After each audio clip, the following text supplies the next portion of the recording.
My girlfriend quit her job without telling me, then expected me to cover her $2,800 monthly expenses until she found her passion. We'd been dating for months. I replied, "That's not going to work." A year later, she finally understood what that sentence really meant. When I met Clara, she was everything I thought I wanted at 32, spontaneous, confident, unfiltered in that Instagram influencer way that feels like authenticity until you realize it's a brand. We met at a friend's birthday dinner. She'd just gotten promoted at her marketing firm, and I was a project manager for a construction company. She laughed easily, talked loudly, and had that kind of self-assured chaos that's intoxicating when you've spent years around quiet, predictable people. She texted me that night, and by the next morning we'd planned brunch. 2 weeks later, she had a toothbrush in my bathroom. At first, everything was fine. She'd talk about her job, her soul-sucking corporate prison, as she called it, and how she wanted to start her own business someday. I didn't think much of it. Lots of people talk about quitting jobs. But there was a difference between dreaming and doing, and I assumed she knew that. I was wrong. For months in, I came home one evening to find her in yoga pants, hair up, glass of wine in hand, and her work laptop closed on the counter. "Guess what?" she said, grinning. "I did it." "Did what?" "Quit my job. I'm free." She said it like she'd just escaped a hostage situation. I blinked. "You quit your job?" "Yep." I told them I'm done letting capitalism kill my spirit.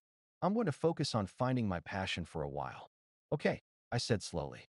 "What's your plan in the meantime?" She smiled, like that was a joke. "You mean financially?" "Yeah." She laughed, actually laughed. "Babe, relax. I'm not gonna, move into your place full-time or anything. I just figured since we're basically married at this point, you could spot me for a few months until I figure things out." I remember that word, married, echoing in my head. We'd been dating for months. She'd never met my parents. "How much are we talking about?" I asked, trying to sound calm. "Not much.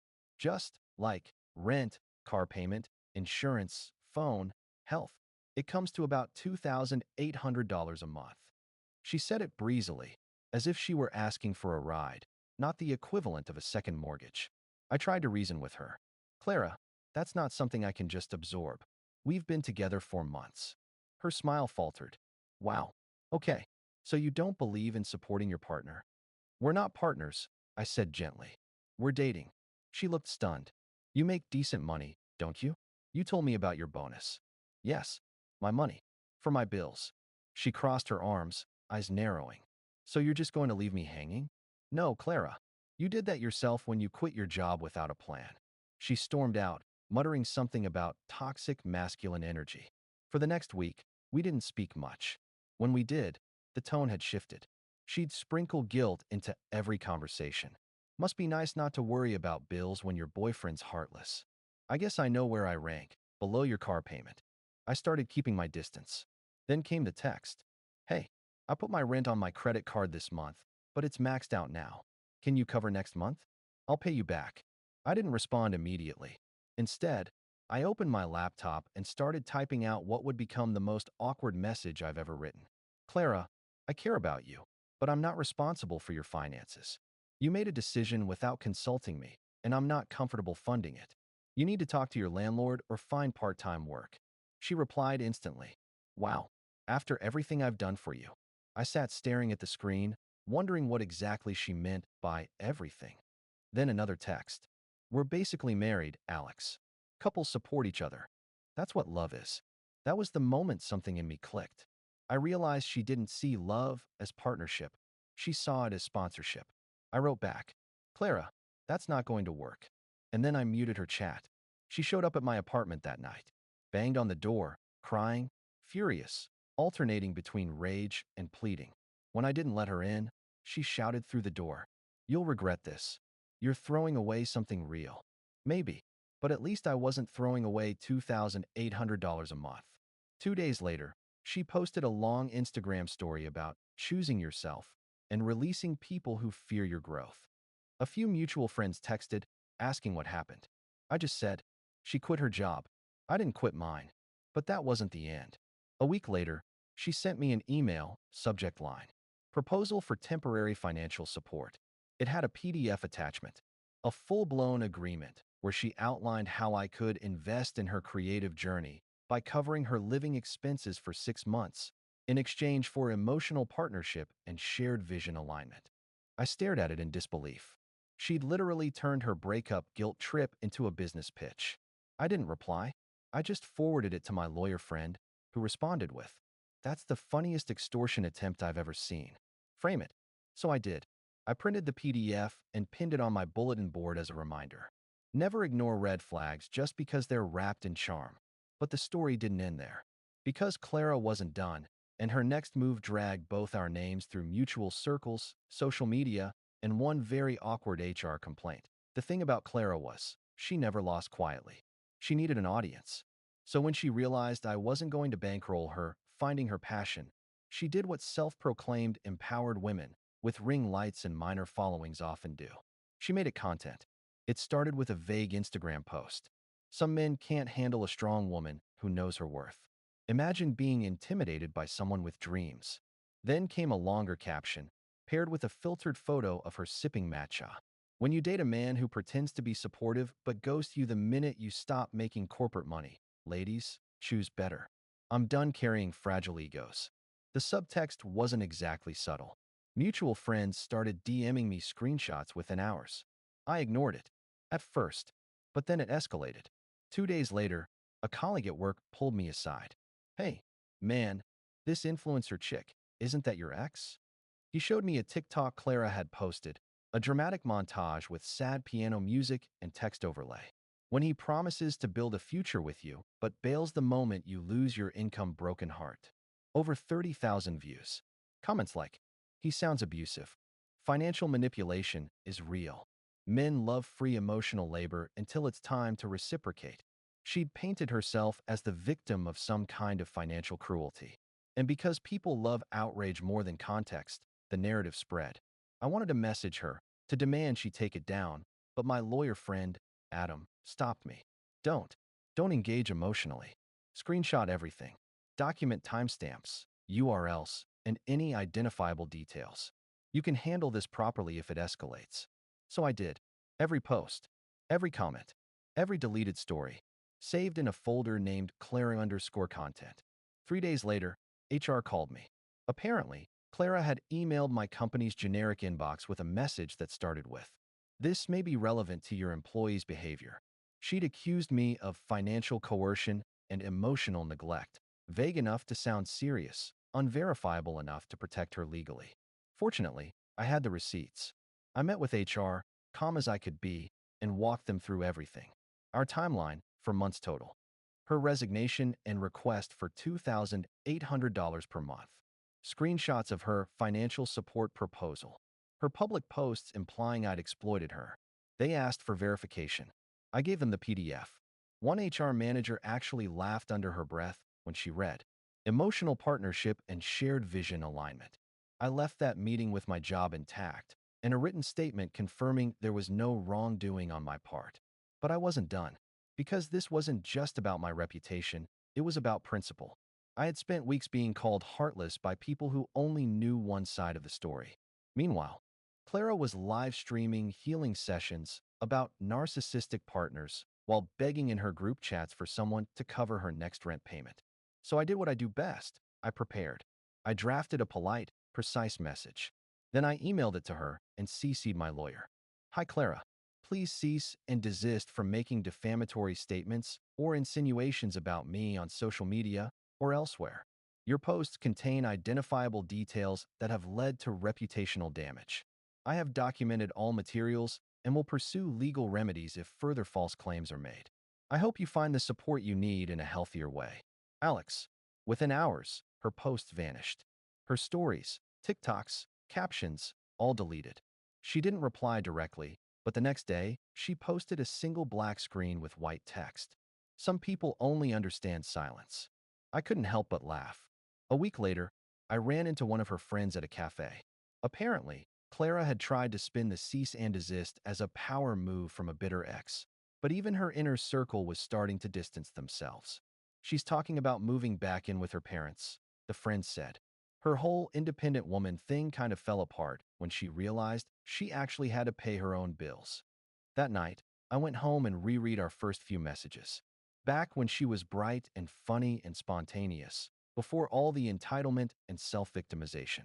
It's strange how the same person can exist in two completely different realities. The one you fell for, and the one you later meet. By the time my lawyer officially closed the file, Clara's online presence had gone mostly quiet.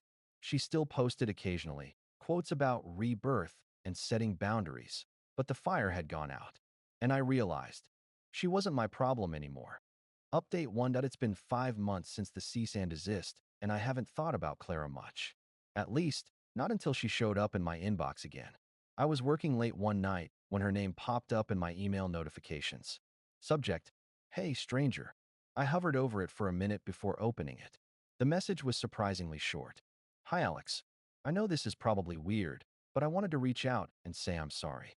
I've been in therapy and working again, freelance design, nothing glamorous, and I realize how wrong I was to put everything on you. I just wanted you to know I'm not that person anymore.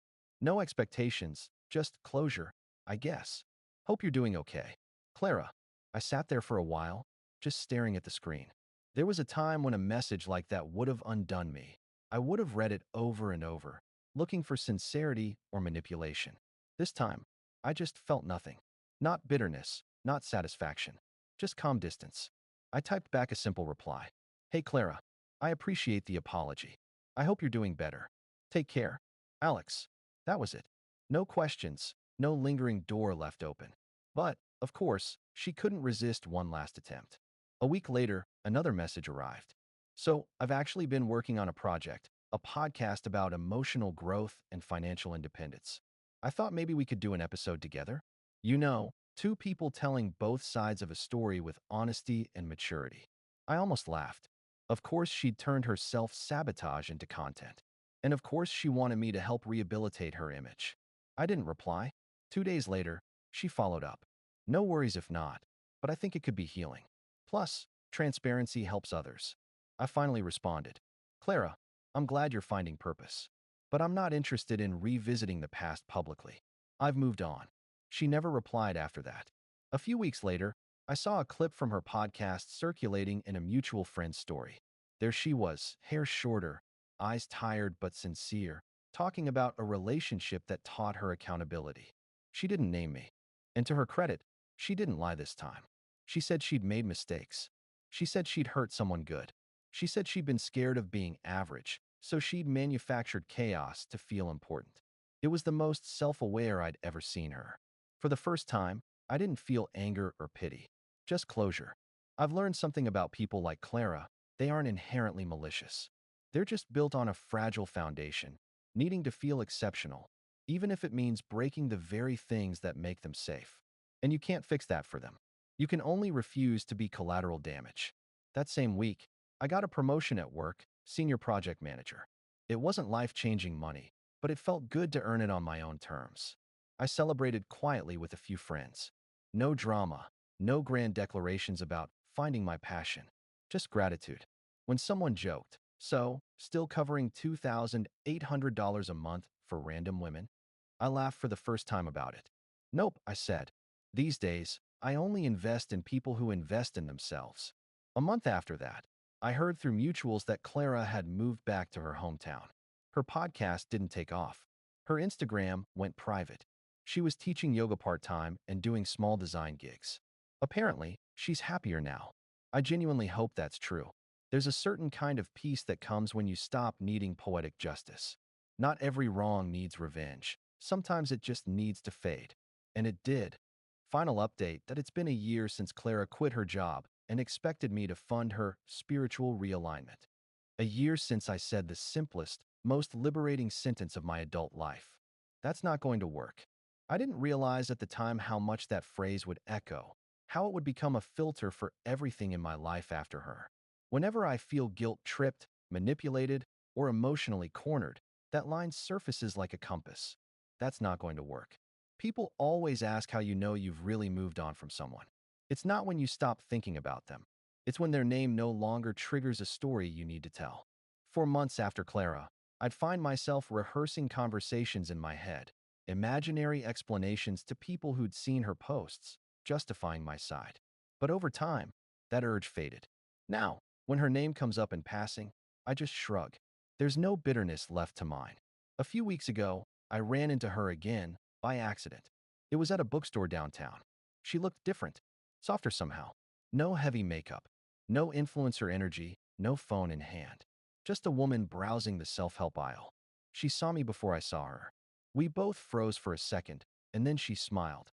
Not that performative, camera-ready smile she used to wear, but something quiet. "Hey," she said. "Hey." She hesitated. "You look good. How have you been?" "Good." "You?" "Better." Figuring things out. It wasn't awkward, just final. We stood there for a minute, both knowing this was closure in its cleanest form.